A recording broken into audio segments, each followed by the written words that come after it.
सो है गाइस, स्वागत आपका एक बार फिर से आप ही के यूट्यूब चैनल में। और आज की इस वीडियो में बात करेंगे कोचिन शिपयार्ड लिमिटेड को लेकर, marine port and services sector की कंपनी। और यहाँ पर आप लोग देखोगे भी इस इंडस्ट्री के शेयर में आज हमें एक बिग फॉल बनते हुए नजर आया। तकरीबन 5% के आसपास की करेक्शन रही है। क्या इस सिचुएशन में स्टॉक अभी और टूटेगा? क्योंकि अभी तो 10 तारीख बहुत दूर है भाई, कल का दिन बीच में है ना। और आज आप लोग 8 तारीख हुई है। मैं 10 तारीख क्यों बोल रहा हूँ? क्योंकि भाई 10 तारीख को आपको पता होगा कंपनी स्प्लिट देने जा रही है। और 10 तारीख से ठीक पहले स्टॉक में करेक्शन बनना ये एक बड़ा कारण है। वो मैं आपको समझाऊंगा अभी क्यों आखिरकार गिरावट आ रही है। इसके पीछे दो सबसे बड़े रीजंस रहे हैं आज के दिन गिरावट में। तो यहाँ पर देखोगे 10 तारीख को जो कंपनी है वो 10:5, यानी कि अगर आपके पास कंपनी के 5 शेयर हैं, ठीक है, तो उसके जो ना भी टोटल 10 शेयर हो जाएंगे। यानी कि एक शेयर है तो एक शेयर के 2 शेयर बन जाएंगे, एक के 2 टुकड़े हो जाएंगे। और इसी सिचुएशन में आप लोग देखोगे आपका जो शेयर प्राइस है वो भी डिवाइड हो जाएगा भाई, ठीक है। यानी कि 5 शेयरों का जो भाव होगा ना भी टोटल मिलाकर, वो 5 शेयरों की बजाय 10 शेयरों में डिवाइड कर दिया जाएगा, जिसकी वजह से जो स्टॉक का भाव वो भी आपको डिक्रीज होते हुए नजर आएगा। और यही सबसे बड़ा कारण है स्टॉक में पहले करेक्शन आना।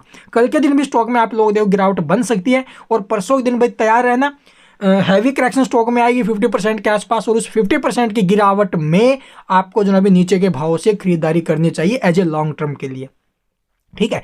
यानी कि अगर स्टॉक कल के दिन और टूटता है, यानी कि ये स्टॉक 1250 के आसपास आता है, तो उस सिचुएशन में आप लोग देखोगे भी 650 रुपये के आसपास इसकी जो भी ओपनिंग हो सकती है परसों के दिन। अगर कल के दिन स्टॉक टूटता है उस सिचुएशन में मैं बता रहा हूँ भी आपको, ठीक है। और आज पहला कारण तो ये हो गया भाई 10 तारीख से पहले स्टॉक में करेक्शन आने, प्रॉफिट बुकिंग भी किया जा रहा है। और दूसरी तरफ आप लोग देखोगे मार्केट में एक बिग करेक्शन बनी है आज के दिन, वो भी एक कारण है, क्योंकि ऊपर के भाव से प्रॉफिट निकाला जा रहा है भाई। तो ये कारण रहे हैं स्टॉक में गिरावट के।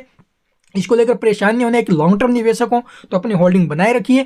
और यहाँ पर जो ना भी ये क्यों ऐसा कर रहे हैं, क्योंकि स्प्लिट शेयर 1-2 वीक लग जाते हैं भी आपके डीमेट अकाउंट में आने के लिए। इसलिए जो ना भी पहले बेचकर जिस दिन स्प्लिट मिलेगा उस दिन नीचे के भाव में शेयर आएगा, तो वहाँ से कंसिडर करेंगे और फिर स्टॉक को लॉन्ग टाइम के लिए रख सकते हैं, या फिर शॉर्ट टर्म के लिए करना चाहते हैं तो उसके लिए भी बेस्ट है। और स्टॉक में एक अच्छा खासा मोमेंटम बनेगा भाई 10 तारीख को, याद रखना गिरावट के बाद स्टॉक में तेजी बनेगी, ठीक है। तो चलिए भाई अब देखते हैं इसका डाटा और चार्ट आगे का क्या कुछ मोमेंटम बन सकता है। तो यहाँ पर आप लोग देखोगे इसका डाटा कैसा भी 1362 प्रीवियस क्लोजिंग थी। ओपन कहाँ पर हुआ 1369 रुपये के भाव में ओपन हुआ, 1370 का हाई लगा है। फिर उसके बाद तो देखो भाई इसके जो ना भी नैया से लुट गई, 1222 तक स्टॉक नीचे में आया। इतनी हैवी करेक्शन उसके बाद जो ना भी आप लोग देखोगे थोड़ी बहुत रिकवरी स्टॉक में बनी है, 1293 तक स्टॉक ऊपर में गया है, ठीक है। और ये गिरावट क्यों आई है समझ में आ गया आपको। तो चलिए भाई अब देखते हैं कल के क्या कुछ मोमेंटम बन सकते हैं। 3610 क्वांटिटी आपको बाय के लिए देखने को मिल रही है। डिलीवरी पोजीशन की अगर बात की जाए इस गिरावट के अंदर आप लोग देखोगे भी 36% के करीब डिलीवरी उठी है। डिलीवरी जबरदस्त उठाई गई है, यानी कि शेयर खरीदे जा रहे हैं अभी इस गिरावट के अंदर। तो चलिए अब देखते हैं अभी इसका चार्ट।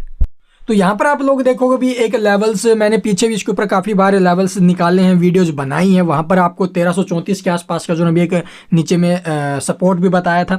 उसके बाद आप ये रेजिस्टेंस भी था भी हमारा ऊपर में इसने ब्रेक किया, सस्टेन किया, काफ़ी अच्छी बात है। और इस सिचुएशन में आने के बाद आप लोग देखोगे स्टॉक में जो ना भी एक अच्छा खासा ब्रेक डाउन हमें यहाँ पर देखने को मिला। और उसके बाद जो स्टॉक एक डीप आपको लगाते हुए नजर आया है। तो इस डीप के अंदर आप लोग देखो मार्केट का भी कारण रहा है। यहाँ पर भी एक डीप स्टॉक में बना था मार्केट की वजह से, मार्केट में करेक्शन की वजह से। और ये सेम कारण आज की भी हमें जो भी देखने को मिला, लेकिन स्टॉक में फिर से नीचे के भाव से रिकवरी बनते हुए नजर आई। ऐसे में सपोर्ट 1172 का है, ठीक है। और ऊपर में रेजिस्टेंस अभी 1334 के आगे लेवल ब्रेक होकर सस्टेन करता है तो स्टॉक एक फ्रेश हाई के लिए तैयार है। और ऊपर में आपको फिर से वहीं 13-1400 के जो मूवमेंट है वो दिखा सकता है। लेकिन 10 तारीख को भी याद रखना स्प्लिट है, उसकी वजह से स्टॉक 50% क्रैश होगा। और फिर 50% जो ना भी उसके बाद स्टॉक में कैसे क्या माहौल बनते हैं लॉन्ग टर्म के बारे में सोचना। And thank you for watching the video.